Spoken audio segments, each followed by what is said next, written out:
Let's head over to Rice. Okay. Mike Bloomgren, out. Okay. He's gone. See you later. Okay. Enter Scott Abell. A very, very interesting coaching hire that kind of somewhat reminds me of, I guess not necessarily the Bob Chesney, maybe more so Scotty Walden hired last year. Like, you have this pretty unique offense. Well, I guess maybe not so unique for the conference that Rice is in, right? Uh, but yeah, they needed to change, right? And it's hard to win at Rice, right? Because you're an academic school with academic standards. Despite having great geography, right? Your football stadium, it's a giant piece of concrete, right? Like, it is a giant piece of concrete. It is pretty beautiful campus. All right, it's small, but it is beautiful. I've been there several times. It is awesome. But yeah, I just don't know that the expectations at this program are super high. So Scott Abel may get the benefit of the doubt when it comes around to when we're giving grades. Again, A for exceeding expectations, B for meeting expectations, C for not meeting expectations. I'm a I'm inclined to believe that there's a really good shot that Scott Abel meets expectations given the recent performance of Rice and also having to move up a conference into the American and not really seeing. I mean, I guess you saw success in your first year, but we'll see how it goes, man. Scott Abel, very interesting hire over here. Yeah, so who is Scott Abel, right? So obviously, if you haven't been tuned in to this program, to what Rice is doing right now, and that's why you're obviously watching this video, find out about him. Scott Abel is coming from Davidson, right? So except same college that Steph Curry came from. Obviously, their basketball team has had more success historically than their football team. But let's see, under Scott Abel, they won 63% of their games, which doesn't sound like world beaters, right? 47-28. First of all, if you're Rice, you freaking take that to the book every single time, right? Their historic average at Davidson, 42%, right? Scott Abel was the winningest head coach in Davidson history. 7 straight winning campaigns was crazy, crazy impressive, under, Scott Abel and all that. They won winning record in every single season he was there.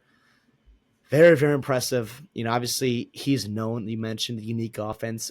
People call it a triple option. I wouldn't quite say like your traditional triple option, like Army and Navy run, where you're under center at times for all the time, right? Typically. But they ran the ball a ton. They led the nation in 6 of the last 7 seasons, led the nation, meaning in the FCS division. Averaged 338 rushing yards per game this season. Holy cow. Back in 2018, you may have seen this on SportsCenter and whatnot.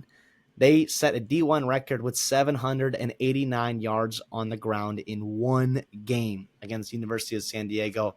That was crazy. You also talk about not only just success on the field, but you talk about a program like building itself up even more. New facilities, right? Open a new college stadium for the football team with new turf and concession stands, all that kind of stuff. Big scoreboard. If you're Rice and you've got your huge stadium, I mean, it doesn't sound so good to you, but the reality is in some of these SCS programs, like this is a big, big deal. And what Scott Abel was able to do there, not only for his program, but also winning on the field, getting fan investment back into that program, it was fantastic. And so what I did is I went down and I watched a Georgetown game, or I think it was week 1 or 2 of the season this past year. Watching Davidson take on Georgetown. And let's say it was ugly, right? It was not great. The defense was terrible, right? You give a ton of explosive plays if you're Davidson, right? Scott Abel's team. But you also offensively, you moved the ball well. You had chances to score at the end of half, but you threw a pick. You see a lot of, wide receivers kind of flanked out. You got the quarterback in shotgun. The running back is like maybe a foot or two behind you. So it's very, very close back in pistol there. You've got slot guys motioning. You've got like an inline blocker, not inline, excuse me. You've got like a cruiser type tight end there that's flexed behind the tackle. You've got movement, but you also see like drop back passes where you've got a couple 3-step drops, hitting guys in quick games, on first and second down. They put up monster numbers, right? Now, a lot of it was beating up on some of the bad teams in the Pioneer League, but it was still very, very impressive. And I guess I talked to a guy, in the Pioneer League who had to face him, and he said that offense gave him fits, right? And what they had to do to prepare for that week. And obviously, what they did on the actual field. Very, very impressive. Before that, Abel was the head coach at Washington and Lee, back from 2012 to 2018. Again, he was 39-24 there. He won 3 conference championships. Again, he was there for a while. He was the OC there before being promoted. He also, by the way, talk about him turning around programs, not only Davidson, helping William and Lee or Washington and Lee have success there. Back to him in high school, it took over a program that was 0-10 when he took it over. And then 3 years later, they're winning a district championship. So Scott Abell, what he did, has done everywhere, has had success. Obviously, it is a unique offense and all that, but he's also familiar with playing with guys, maybe teams with inferior talent and resources to compete, and being able to trim that kind of gap with his coaching style, with his scheme, and all that kind of good stuff offensively. So it's very, very interesting. I for one, am selfishly excited to see it happen, and see what he can do in the American, see how much fun they can have offensively with Rice and Scott Abell can do there. So we'll see how it goes, but it's definitely one that's going to kind of turn your head. You're going to be watching Rice football and you're going to be like, whoa, well, what is this here? This is brand new for me. Is this Army Navy here? No. It's very fun. It's a very fun offense to watch. Yeah, and I also think like for Rice fans, the reason why this doubles like as a good hire, not only is he a good coach that wins a lot, right? But like I don't think say he wins a lot of games at Rice, right? How many, right, like Power 4, Power 5 schools boosters can justify, Yeah. paying money to bring in a head coach that runs that kind of offense? Like you can't, right? Like so Scott Abel, like that is no matter how much he wins at Rice, there's probably a cap to like what kind of job he can get, right? And Rice to me is near that cap. So if you're looking at this, from a perspective of a Rice fan, like Scott Abel's in this for the long haul, baby. In my eyes. Yeah, which is not crazy. And the reality too is hopefully Rice is too, because we'll see what happens in year one. But we've seen kind of the reverse effect sometimes where you have like a run heavy or maybe a pass heavy team trying to switch to a run heavy team and vice versa. Having different bodies and athleticism, it's hard to do that. And it's not just plug and play Madden or NCAA football, right? Where you can just plug in these guys and they can run any scheme they want. The reality is sometimes it is harder to do that in year one and have success with not having the typical bodies you want. And that goes not only if he were to leave somewhere. So if a Power 4 school wanted to hire him, they would have to be able to get over the fact that you could struggle year one because you're going to have a total change in offensive and defensive mentalities. You saw similar things. Mississippi State kind of did the flip flop thing, going from a very pass heavy scheme with Leach, and then obviously going back to a run heavy, and then going back to a pass heavy. So you see that kind of happens. The lack of success they've had the past couple of years.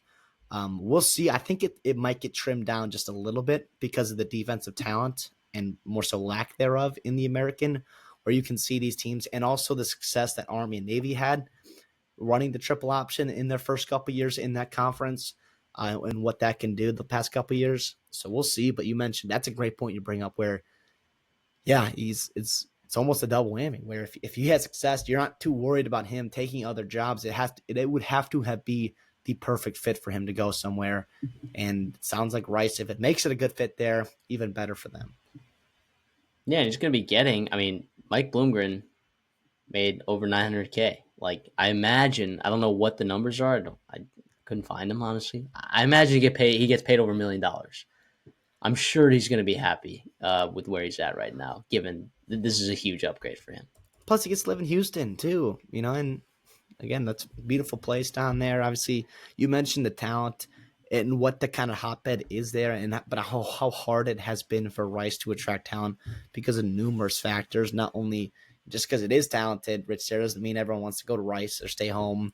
And you also have a lot of hands reaching into Texas and Houston area trying to grab different pieces. So, potentially they're on 8 ball. But if you've got also your perfect ideal bodies, what you want on the offensive line, in your slot, with your running backs, with your quarterbacks, like those are guys that may not be as rated as high because maybe they don't project to the NFL like some other, big 6'5", 6'6" kind of offensive tackles that are going to Texas and Texas A&M kind of do project as, but they also can fit your scheme and run it to a high level where they are, playing at a above or plus level replacement level for you. Yeah, it's also very, very interesting things to think about.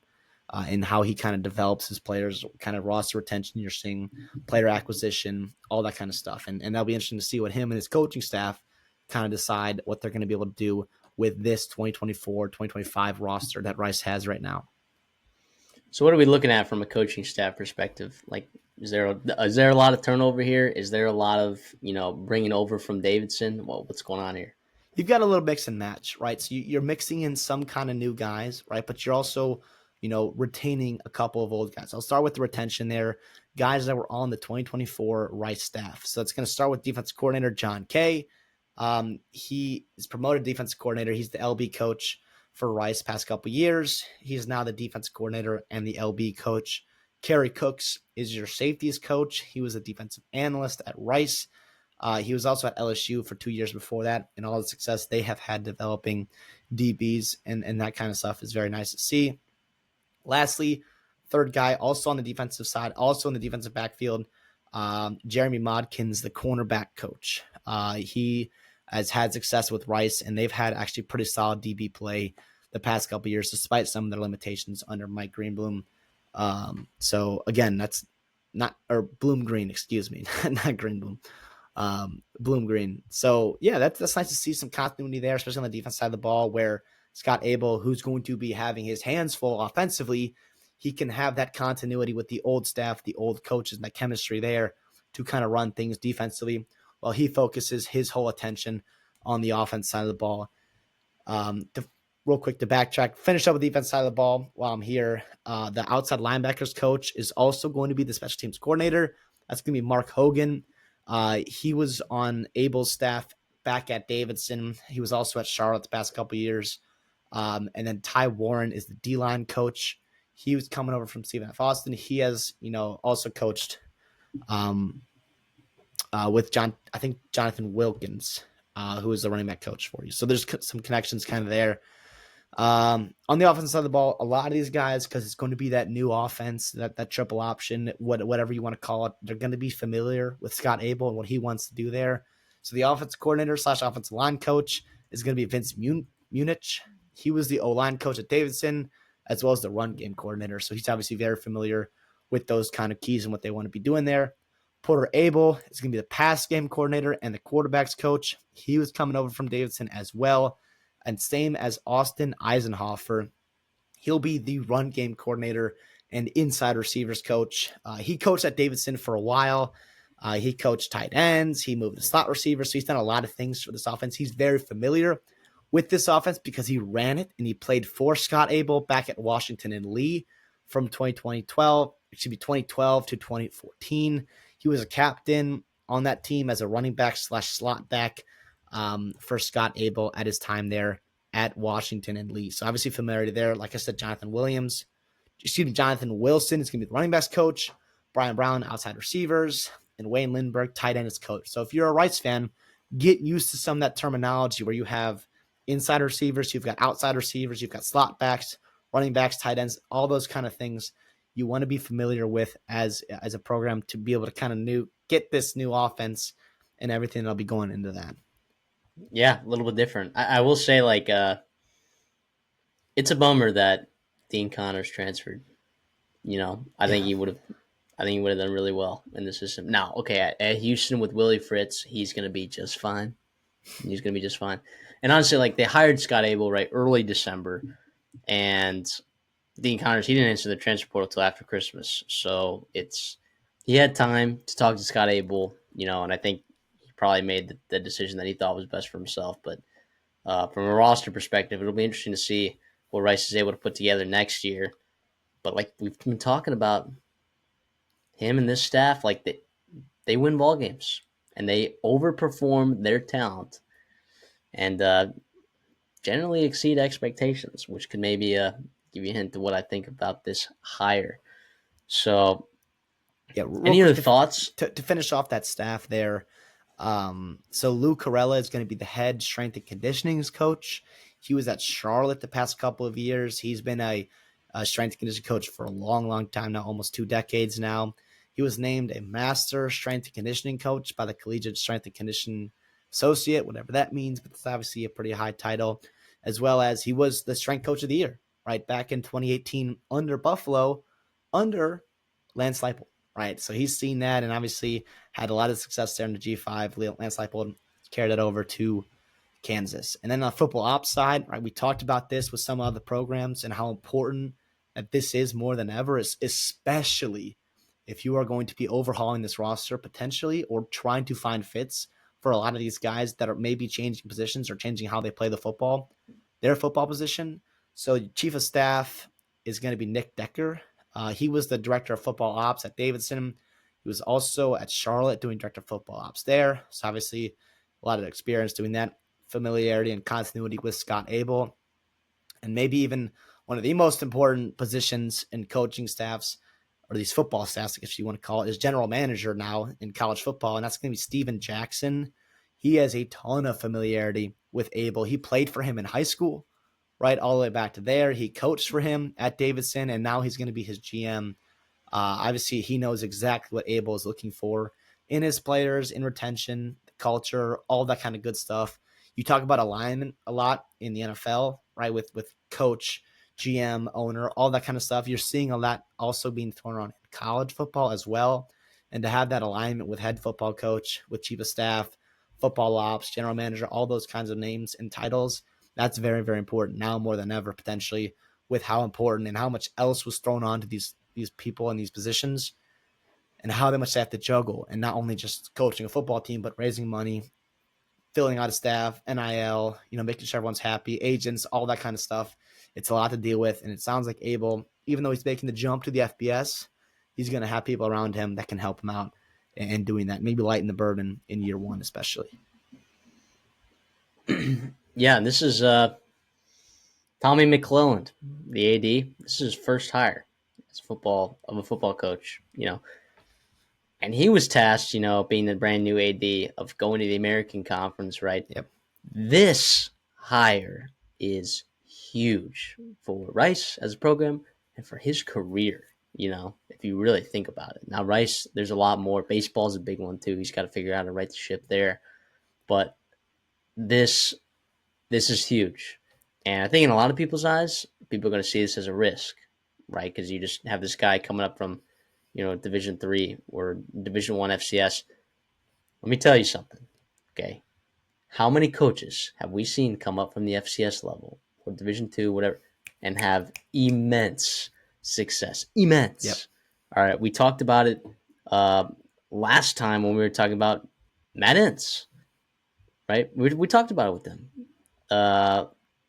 Chris Kleiman, Jeff Choate, Willie Fritz, Scott Satterfield, Deion Sanders, Bob Chesney, just to name a few. The Indiana coach.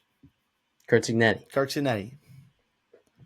I guess him and Scott Satterfield were in a situation where they were coaching and then they got promoted, so they had continuity. But you can have success, all right? And when I'm looking at this hire, we talked about this, right? B is meeting expectations, right? That's our baseline for our grade, okay? I'm going to give this a B+. Were there maybe better hires out there? Maybe. Yeah, there probably were. But guess what? I think this is going to be a really good fit, and I think he's in it for the long haul. I think he's going to exceed expectations a little bit.